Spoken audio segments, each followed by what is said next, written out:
आज का video how to select contactor size for motor.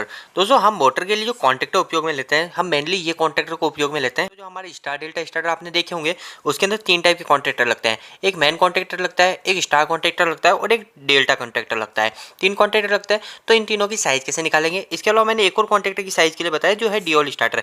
और यही ड्यूल स्टार्टर के जो कॉन्टेक्टर होंगे वैसे ही आप निकाल पाओगे रिवर्स फॉरवर्ड के अंदर। जो फॉरवर्ड रिवर्स स्टार्टर होता है उसके अंदर भी आप यही साइज को उपयोग कर पाओगे, क्योंकि दोस्तों दोनों के अंदर करंट सेम होता है। पर दोस्तों जो हमारा स्टार डेल्टा स्टार होता है इसके अंदर हमारी क्या वाइंडिंग में हम कुछ चेंजिंग लेते हैं। हम जो इसके अंदर वोल्टेज देते हैं वो हम कुछ अलग तरीके से देते हैं। तो इसका जो कॉन्टेक्टर साइज होती है वो कुछ अलग तरीके से निकलती है। तो सबसे पहले हम एक एग्जांपल के लिए एक मोटर का फुल लोड करंट निकाल लेते हैं कि आखिर जो हमारी मोटर है थ्री फेज की, वो थ्री फेज की मोटर हमारी कितना करंट लेगी। तो उदाहरण के तौर पर दोस्तों मैं मानता हूँ 15 किलोवाट की मोटर का, जिसको मैं वोल्टेज दे रहा हूँ 415 और जिसका पावर फैक्टर है 0.8। तो फुल लोड करंट निकालने के लिए एक फॉर्मूला होता है जो कि होता है पावर ऊपर रखते हैं हम, पावर जो होती है हम वाट में रखते हैं, नीचे हम वोल्टेज लेते हैं, वोल्टेज के साथ में हम √3 को मल्टीप्लाई करते हैं और साथ साथ हम इसमें पावर फैक्टर को मल्टीप्लाई कर देते हैं। तो दोस्तों एक बार मैं इस फॉर्मूले के अंदर ये सब चीज़ें लिख लेता हूँ।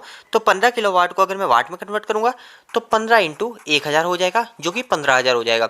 बाद में डिवाइड कर लूँगा, मैं वोल्टेज मेरी मोटर के अंदर 415 दे रहा हूँ तो यहाँ पे 415 आ जाएगा, मल्टीप्लाई बाय √3 की जो वैल्यू होती है वो होती है 1.732। दोस्तों ये आपको पता होनी चाहिए। और ये अभी आपके ये मेन कॉन्टेक्टर, स्टार कॉन्टेक्टर और डेल्टा कॉन्टेक्टर, इसके अंदर हम कैसे सेलेक्ट करते हैं वो भी आपके इससे ही फंडा क्लियर होएगा। √3 से √3 की जो वैल्यू होती है वो 1.732 होती है। इसके बाद में दोस्तों हम पावर फैक्टर को जो मल्टीप्लाई करेंगे वो है हमारा 0.8। ठीक है, तो दोस्तों एक बार मैं इसको कैलकुलेट कर लेता हूँ। तो 15 इंटू 1000 हमारे जो वाट हो जाएगी मोटर के वो हो जाएंगे 15000, डिवाइड बाय 415 इंटू 1.732 इंटू 0.8। तो दोस्तों नीचे मैं टोटल मल्टीप्लाई करूंगा तो हो जाएगा मेरा 575 और ऊपर रह जाएगा मेरा 15000। तो दोस्तों मैं 15000 डिवाइड बाय 575 करता हूं तो ये आता है दोस्तों मेरा 26.086 एम्पियर। तो ये हो जाएगा 26 एम्पियर। ठीक है, तो दोस्तों मेरा जो फुल लोड करंट आ गया मेरी मोटर का वो आ गया 26 एम्पियर। दोस्तों फुल लोड करंट का मतलब ये होता है, जैसे फुल लोड करंट का मतलब ये नहीं होता कि हमारी मोटर इतना करंट लेगी। दोस्तों हमारी मोटर मैक्सिमम इतना करंट ले सकती है, फुल लोड करंट। ठीक है, अगर दोस्तों आपको किसी भी मोटर का नो लोड करंट निकाल, जैसे यानी मेरी मोटर पे, जैसे ये मेरी मोटर है, ठीक है, इस मोटर पे मैंने बिल्कुल भी लोड कनेक्ट नहीं करा रखा, ठीक है, कोई भी लोड कनेक्ट नहीं है, कोई पुल्ली कोई कपलिंग कोई कनेक्ट नहीं है, तो मेरी मोटर मैक्सिमम कितना करंट लेनी चाहिए, वो लेनी चाहिए दोस्तों 40% के नीचे।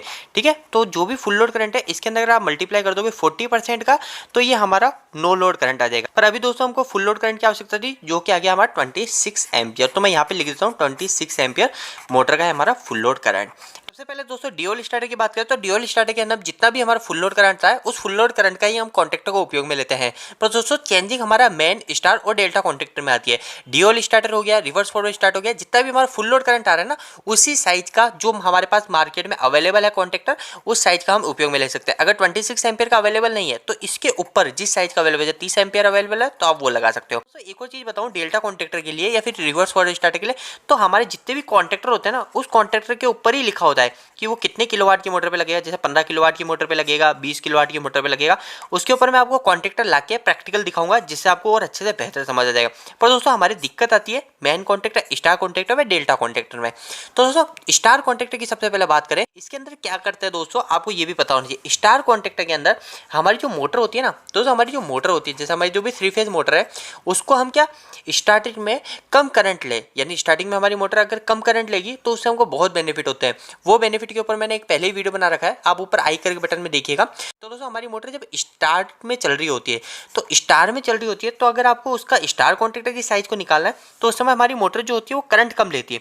तो उस समय जो हम कॉन्टेक्टर का उपयोग लेते हैं वो 33% ऑफ फुल लोड करंट। तो दोस्तों 33% क्या है ये भी मैं अभी आपको बता देता हूँ। जो हमारे जो वोल्टेज होते हैं दोस्तों 415 वोल्टेज आपने सुना होगा 3 फेज के अंदर होता है। पर दोस्तों हम क्या करते हैं, जो स्टार कॉन्टेक्ट होता है, स्टार कॉन्टेक्ट के अंदर हम हमारी मोटर को 415 वोल्टेज नहीं देते, हम ओनली 220 वोल्टेज देते हैं। अब आप बोलोगे नहीं सर हम तो 3 फेज के 3 फेज पूरे देते हैं। पर दोस्तों ऐसा नहीं है।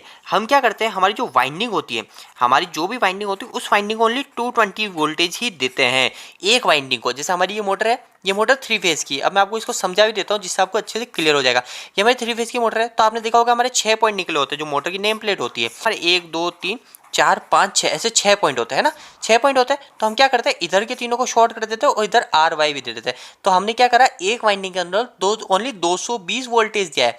दोस्तों आपको एक और इंटरेस्टिंग बात बताऊं, कभी भी आपके पास अगर आपने स्टार कनेक्शन करा है और अगर आप इस पॉइंट को छूते हो ना, तो आपको बिल्कुल करंट नहीं आएगा, क्योंकि जो पॉइंट होता है ये होता है न्यूट्रल पॉइंट। ऐसा नहीं है दोस्तों आप इसको टच करके खेलो, ऐसा नहीं है, आप बिल्कुल सेफ्टी का उपयोग कीजिएगा, पर इसके अंदर करंट नहीं आता है, बिल्कुल भी झटका नहीं लगेगा। तो दोस्तों अब हम बात करते हैं हमारे पॉइंट पे। तो जो अगर हम एक फेस को 220 वोल्टेज ही देते हैं, वो कैसे देते हैं, हम इधर के तीनों को शॉर्ट कर देते हैं और फर्स्ट फेस हमारी जो वोल्टेज आती है वो 220 वोल्टेज आती है। पर जो हमारा जो डेल्टा कॉन्टेक्टर होता है, डेल्टा कॉन्टेक्टर लगने के बाद में हम क्या करते हैं, ये जो शॉर्ट होता है इस शॉर्ट को हटा देते हैं और इधर भी 220 वोल्टेज आता है। मतलब जैसे इधर मैंने आर फेज दिया तो इधर वाई फेज दे दूंगा, इधर मैंने वाई फेज दिया तो इधर ब्लू फेज दे दूंगा, इधर ब्लू फेज दिया तो इधर रेड फेज दे दूंगा। तो मतलब एक फेज इसमें और एक फेज इसमें, मतलब एक वाइंडिंग के अंदर 2 फेज वोल्टेज जाता है। तो दोस्तों क्या करते हैं, हमारे जितने भी वोल्टेज होते हैं, तो जैसे हमारे 415 वोल्टेज है तो 415 वोल्टेज के अंदर √3 का डिवाइड कर देते हैं। तो मतलब 1/√3 यानी, तो दोस्तों इसका जो मतलब आता है ये आता है 33%। तो मतलब दोस्तों हमारा जो स्टार कॉन्टेक्ट होता है, स्टार कॉन्टेक्ट के सबसे पहली चीज हमारा वोल्टेज पूरे नहीं जाते, हमारा जो करंट होता है वो करंट भी मोटर कम लेती है।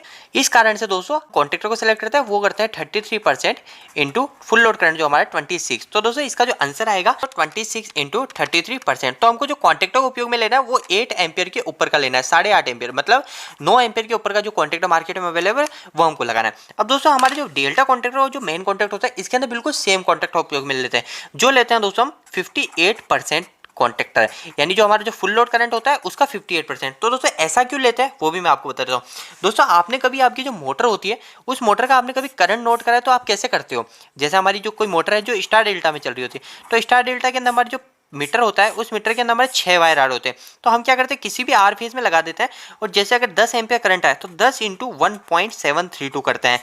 यही करते हैं क्योंकि दोस्तों हमारी जो मोटर होती है उस मोटर के अंदर हमारे आर वाई भी सप्लाई नहीं जा रही होती, उसके अंदर डबल आर जा रहे होते हैं, डबल वाई जा रहे होते हैं, डबल वी जा रहे होते हैं। तो मतलब हमारा जो लोड पड़ता है वो लोड हमारा ओनली एक वायर के ऊपर नहीं पड़ता है, हमारे एक ही आर फेज का ही 2 वायर जा रहे होते हैं। तो हमारे जो वो लोड होता है वो लोड डिवाइड हो जाता है 2 भागों में। तो 2 भागों में लोड डिवाइड होने के कारण हमारे जो कॉन्टेक्टर की साइज होती है वो कॉन्टेक्टर की साइज कम लग जाती है। तो जो भी हमारा जो कॉन्टेक्टर होगा वो कॉन्टेक्टर हम जो लगाएंगे फुल लोड करंट से 58% मल्टीप्लाई करेंगे। जैसे दोस्तों आपने देखा होगा, मैंने अभी आपको जैसे बताया 1.732 का मल्टीप्लाई करेंगे, तो इसीलिए इसके अंदर हम डिवाइड बाय 1.732 कर देंगे।